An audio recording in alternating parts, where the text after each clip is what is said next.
raadinaynaa oo u ducaynaynaa ciidanka qaranka ee dibdemiska waxaan bogaadinaynaa taliyahooda oo hal abuur la yimid iyo guddidii la bilowday iyo wasaaradii iyo xukuumaddii madaxweyne naga horreeyey hawshaa curiyey oo hawl barakale oo loo ay noqotay iyo intii ka qayb gashay oo dhan ayaanu hambaliyaynaynaa oo u ducaynaynaa halkan waxaa ka muuqataa taliyaha ciidanka dibdemisku inuu yahay nin hal abuur leh oo mashruuca madaxa u dhigtay kana midhaliyey muddo gaaban marka la eego dadka sida loo tababaro meelaha ugu wanaagsan ee lagu tababarto waa lagu murmaa qola waxaa waa profesorada librariga fadhiya ee wax qoro ee aan askareeye ee qoraalada badan ee doodaha adag qoloba waxay tidhahdaa waa qolada abwaanada ah ee fikirta ee gabayda ee gabayga iyo midhaha wax noogu sheegta qola waxay tidhaahdaa waa ciidamada oo discibliin badan oo ismaqla oo sidii qof kula u dhaqma oo mar keliya waxda qabta waxay noo soo buxuunta waa xel ina tusa qolo kale oo tababarka iyo sida loo soo tababartay go-aan loo qaata intaaba la dhigta ama ka horeysa waa ciyaartooy kubadda cagta sooxil waxaa ka muuqata inuu ku isticmaalay habkii kubadda uu ciyaari jiray inuu ciidanka dhiso ciyaartooygu maxay leeyihin tababar adag 40 saacadood way shaqeynayaan inta jiifaan mooyaane tababar adag oo daan lahayn adkaysi dee waa ninka 40 kilomitir cararaya waa ninka 2 saacadood aan muruq go-aya haddana ciyaaraya markaa adkaysi badan bay keeneen ciyaartooygu weliba goolwoluhu siduu ahaan jiray waa qofka go-aanka waa qofka maskaxdiisu ugu shaqo badan tahay ninkaa ciyaartooyga lugiisa saale soo wada kubadda goolkaa dhinac uu ka saaray maskaxdiisu waa la socotaa markaa buu ku gaari karaa loo baahna inuu fikiro 1 second waa inuu ka gaaro markaa waxaan hadduu dabka la baratamay dee maskaxdii uu kubadda ganaya la baratami jiray oo la kuwaas kumid oo wuxuuna tusay qofka ciyaartooyga ah marka la dhalinyarada garooma hala sameeyo hala tababaro inay ka soo bixi karaan ummad go-aanna qaadan karta oo xaraqan karta inuu garoonku yahay jaamacad sidaa darteed waxaa nagu waajiba uu ina leeyahay sooxil wuxuu taariikhda nagu tusay caruurta siiya garoomo ay ku ciyaaraan oo ciyaaro kusoo tababara markaa beeyarada wasaaradaha waxaynu u baahannahay inaynu dhalinyaradeenna aada iyo aada garoomo ay ku tababartaan si ay u soo baxaan hogaamiyayaal axmed oo kaliya aynu u tababarno waxaanu ku bogaadinaynaa sida u dhisay ciidanka sako oo iyana ammaan mudan in uu yahay xarumaha ama goobaha shaqo talisyada ciidamada ama wasaaradaha uu ka dheelitiran yahay hablaha iyo inamadu shaqadii oo wuxuuna tusay inuu hablihiina qeybtoodii halka ay ku habaaneen intay badaysiiyey waa tusaale wanaagsan oo ina tusay waa ku bogaadinaynaa marka taariikhda dibdemiska dib loo eego waxaa la yidhahdaa debdemis habaysan waxaa la sameeyey 24 sanadood ka hor dhalashadii nabi ciise ciidan habaysan ingiriiska nin badan waxaa ka raacnaa magaalada Edinburgh la yidhahdo ayaa gubatay 1824 baa la sameeyey ciidan debdemis oo habaysan oo qaranku maamulo deetana London baa loo soo raray ninkii hawshaa fuliyey waxaa la odhan jiray James Bridwood waxaa looga dhisay taalla baarlamaanka ingiriiska hortiisa waayo wuxuu noqday ciidankii uu sameeyey kii ugu badbaadada badnaa ee dalka naf iyo maalba sidii imika inoo akhriyey axmed inta lacaga 160 milyan oo dollar badbaadada intaasoo qof intaasoo xoolaa intaasoo goy ilaa maalintaa dibdemisku qaranku wuxuu noqday meel walba qaranka xubinta koowaad ama mudnaanta koowaad buu lahaa insha allahu inaguna nabadgeliyada koowaad baynu siinaa mudnaanta koowaad ciidanka dibdemiska qarankuna waxba ka akrin maayo markii waa ciidan dagaal ku jira marka waxa weeye xumaanta si loo suuliyo waa in qofka dembiga galay la tusaa inuu qaldan yahay lama dilaayo lama colaadinayo waxay noo caadaan qofka marka la dhaawo galay ee dembi lagu sheego waa la gurmadaa gariya gardarro odayaashu way wanaagsan yihiin cid walba waa oday ka dembiga galay ka xajka tegey ka qur-aanka qaybay waa wada oday laakiin odayaashu ciidamada amniga iyo cadaaladda ha ka caawiya qofka dembiga gala dee inuu ciqaabta qaato si aynu u kala nabad galno haddii kii dembi galay baa la soo daayo waa mushkilada noqonaysa والله عدالة هلا قرأ waxaan ka codsanayaa somaliland shacabka oo dhan inay la shaqeeyaan ciidanka debdemiska waayo iyaga iyo qolada cisbitaalka ambalaaskooda markay gurmadka yihiin in wadada loo baneeyo waa ta koowaad caalamka oo dhan ninka u banayn waaya dhaawicii gaadha ama la jiiraa hadal male waayo wax ka weyn baa la badbaadinaya marka isagaa xanibayn dadka la badbaadiyadii waa cadow gaarigooda wataa waxdar debdemiska socda dab baa laga dagaalamayaa waad xanibtay cadow baa tahay doonaya ummaddaa loo gurbanaya inay gubato waxa nasiib darraa waxaa laga yaabaa nin qaad iibsanaya inuu xanibada debdemiska jaadna u socdo oon kala qabanay inuu debdemiska xanibo ambulanska lamid ah cusbitaalka kamid ah qof baa soo dhaawacmaya emergency baa cusbitaalka la keenaya maba shaqayn karaan dhakhtaradu maba shaqayn karaanba ehelkiisii meeshiiba oo la xidhay emergency-ga ahayd dhakhtarkiiba dagaal bay tegaysaa gacantaaba loo qaadaya neeraska iyo kii kale socday see loo daweynaya marka inuu wacyigelin badan u baahana dadka danta guud wadaa waa waajib waxaana codsanayaa in lala shaqeeyo qolyaha emergency-ga cusbitaalada iyo debdemiskaba waayo waxbay badbaadinayaan intaa iyo hambalyo iyo wada shaqeyn wanaagsan baan iga odhanayaa maadaama nabadgelyada aanu ka hadlayno qodobka nabadgelyada debdemisku dabku demiyaa oo qura dadka dhaawacan uu soo nabadgeliyaa xoolihii ku dhacana uu soo xoojiyaa weliba hawlihiisi uu ku darsadaa qaar kale oo gawarada qalibma iyo wixii dhibaatoo dhan buu gurmadaa way ku mahadsan haddaba nabadgelyadeena sidaynu u ilaalinaa baa taala xaaji aadana waa ka hadlay horta nabadgelyada dee innagaa ku nool iyado inuma noola nabadgelyadu waa dhowr qaybood dad meel ku wada nooli haddaad tihiin qolada debdemiska qoys reer intii mutawaca meel isku timaadaba khilaaf waa imanaya markaa kaasi waa caadi noloshu ka mid yahay khilaafku waana la xaliyaa waa hawsha aynu maalin walba u taaganahay dowlad iyo oday iyo sheekh iyo waxgaradba waxaynu u joognaa inaynu khilaafaadka dhexdeena hagaajino maalin walba waxaa islaaya reero berked baan qodayaa haqoodin halkan aan daaqayaa daaqi maayo jagadan anigaa le waan kugu dilayaa warmaye inaan isku dilin dhul yar waa khilaafaad joogtaa taa waa xalisanayna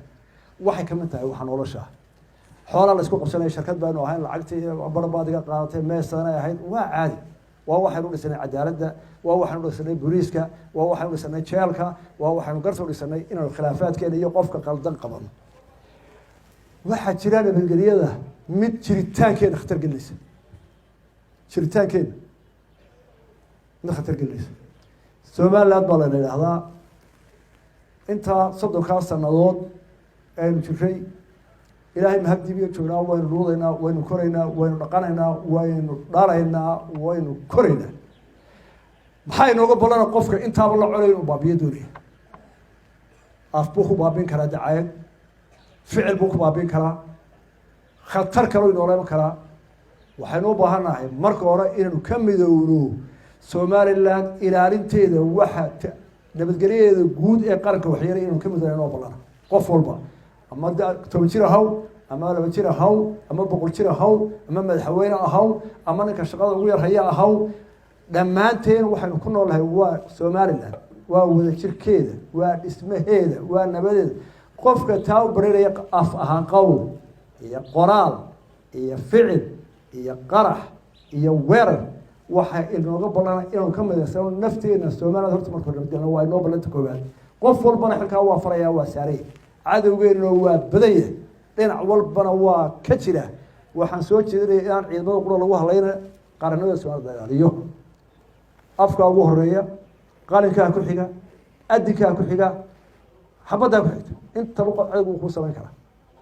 taas waa dardaaran guud waxaa see loo ilaalinaya qof waliba imika qoys kasta oo isdhalada guri ku nool odayga islaanta inanta reerku waa islaayaro isqabsada islaanta inanta waa canaanaysaa aabbooyinka waa uleynaya haddana haddii aabbihi wax laga sheega ama gurigeeda lasoo turo dhammaantooda weerara iska celiya soo saa maaha dee innaga Soomaaliland buuqan uu iska badanaya ila dad qaran jireen wax badan naga dhexeeye laakiin qarannimada waynu ka midoobnaa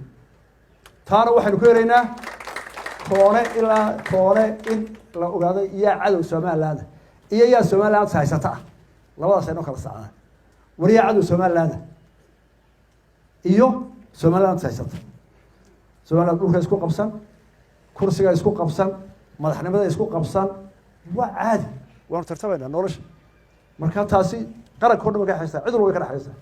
laakiin waa la wada ilaashaa dalka dhalinyarada weliba ku adkeynayaa waayo iminka 70% dhalinyaradu nahay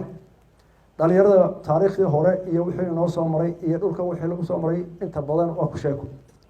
ma damqanaya waayo xanuunkaa may soo arag waa ku sheeko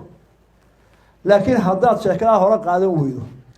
oo dhibaatadaa hore soo dhacday lagu sheegay aada dhuuxi weydo qaadan weydo adiga iyo ubadka waa ku noqon doontaa qofka taariikhda bara waaya wixii dhibaatadii soo dhacday waxaa loo baranayaa in laga bara dhibaatadii kugu soo dhacday hore qaxootigii diyaaraddii halkan garaacaysay colaadii la isku keen diray ee ay laascaanoodii isku gudbi waayeen ceergaabo ama burco balaayadii layna soo mariyey inu ka soo bogsanay haddaad baran weydo iska ilaalin weydo adiga carruurtaada ku dhici waajib maa kuwii hore quray ku dhacday marka qarannimada inaanu ilaalino oo guri weliba guri ku xigay iyaa ku jira ma Soomaaliyaad saysataa mise balaay kale soo gashay laga ilaaliyo yaa qaranka soo dhaawacay laga ilaaliyo waa halkeeda inaga dhexdeena khilaafku waa caadi heer kastaba ha joogo taa waan ku adkeynaya oo dardaaran oo waa nabadgelyada waa xoogga sidaa u saaraa ta labaad ee aynu u baahannahay inaynu xal u helaa waxa weeye maanta dhibaatada inoogu weyni inaynu isla fahamno sidabay Soomaaliland hore ugu maraysa qof waliba uu jecel yahay inaynu hore u marno qof waliba uu jecel yahay dhakhtar wanaagsan helo inaynu waddo fiican helo inaynu dowlad fiican helo inaynu madaxweyne fiican helo intaa waynu wadoonaa dhammaanteenba qof walba caloosha ku jirtaa sidee loo helayaaba hadba isweydiin ma waxaynu doonaa inaynu horumar samayno inagoo kala qoqoban oo kala googo-an oo jees-jeesa mise waxaynu taa gaarnaynaa inagoo wax wadaloo isku mid ah su-aashaas bay bahantay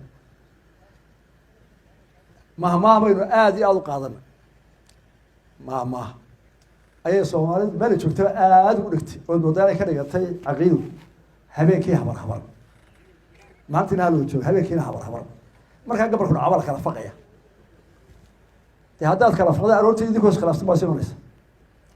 waxaynu mikrofoonada iska leenahay qabyaaladda hala dimi aynu midoowno iyo qowlkuna habeenkii ku faqaynaa hadduu midoobo hore aynu maraynaa lakin haddii labadii kala jaadiin waa mushkilad weyn intaa culimadu waxay ka hadsaa culimadu jimcihii walba waxay ka aqriyaysaa waxa wanaagsan oo suuban marka laga baxana waa la kala faqaya microphone iyo oday wal iyo gabadh loo hadashaaba si fiican baa loo hadlaya aynu qabyaalad baabeeno aynu midoowno aynu mar alle marka laga tagana waa la kala faqaya kala faqida meel ku gaari mayno madaxweyne fiican heli maysan inta kala faqaysaa dawlad fiican heli maysan inta kala faqaysaa waddo fiican heli maysan inta kala faqaysaa dhakhtar wanaagsan heli maysan inta kala faqaysaa waayo xoog iyo caqli kala maqanin meel la magaalo wax qabsan maayo taliyaha dabdabiska la magacaabaya kolkaas la oranaya dee reebel afar bay dawladdu ku lahayn maxaa halkaa ugu tagaya kaasi hadda qof kula shaqada qaada ma jiro shaqo kasta dhakhtarka inoogu wanaagsan usreeyada wasaaradda magacaabaya dee reebel afar hore lahayn maxaa ugu dartay ka bedelo dee reebelgii dee ummad dhakhaatiirtii qola ku qaybsanaysaa dee waaye Britana saacadan qalliinka mid reerkiina halkeen ku qale geeraba ka soo kaxeeyo imtixaanka ugu dhib badan ninka meel haya jooga madaxweynaha dowladda hoose wasiirka malaha masaajidada huwa qabyaalad masaajidada imaamka iyo qolada waa la miisaama dowladda miisaamayo qaaraan ma dhismayso ilaahay miidana ka yaabay taa meel ku gaari maynadi taa meel ku gaari mayno laba hal inoo kala doora inaan dowladda qabyaalad ku qaybino iyo qaaraan oo reebel halka doonta hana fariistay iyo in la yiraahdo yaa shaqada qabanaya yaa daacadoo shaqeynaya yaa aamino wax inoo qabanaya bal labadaas inoo kala doora Soomaaliland laba qofkii hadduu waxado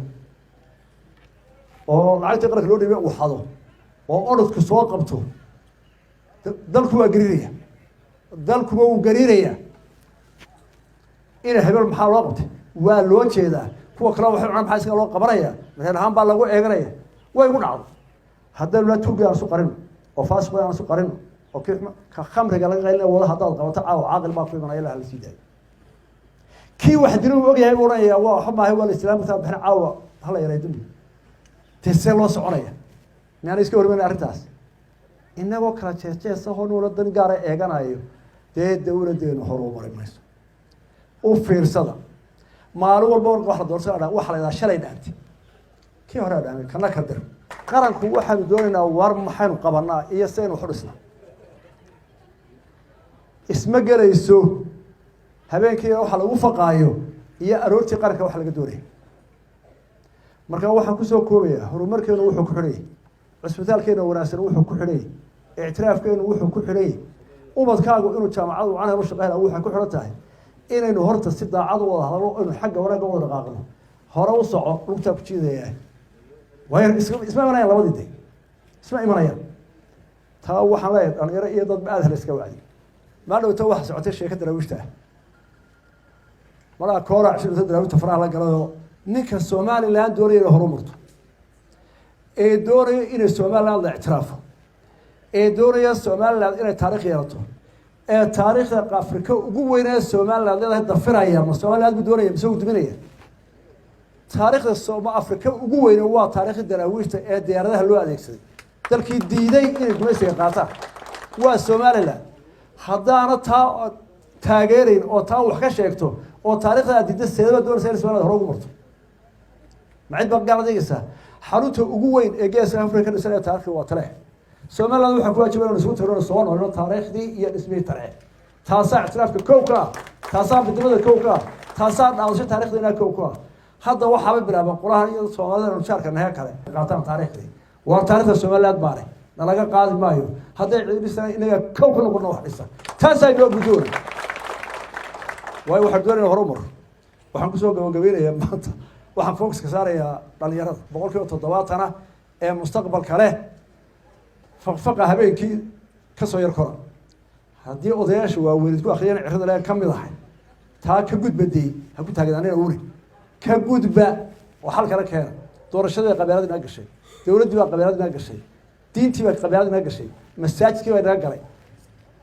waynu ku gudbaa la yiri laakiin ficilka idinka la doonayna fulisaan mustaqbalka idinka kale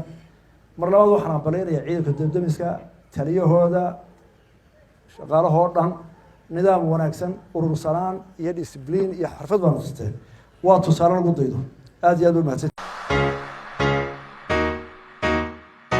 ma ogtahay in tiifiyada Soomaalidu ay u wareegeen satellite cusub oo gaadhaya in ka badan intii uu gaadhayay satellite-kii hore qaaradaha laga daawanayo waxa kamid ah Afrika, Asia, qaybo kamid ah Europe iyo dunida inteeda kale oo looga daawanayo nidaamka IPTV haddii aad joogto Afrika waxaad ku heli kartaa si fudud hoos u yara dhigdhiishkaaga xubinta suulka in la kadib kubaad frequency-ga ku soo baxa adiga oon jihana u wicwicin dhiishka kubaad frequency-ga si aad u hesho dhammaan channeladaas mahadsanidin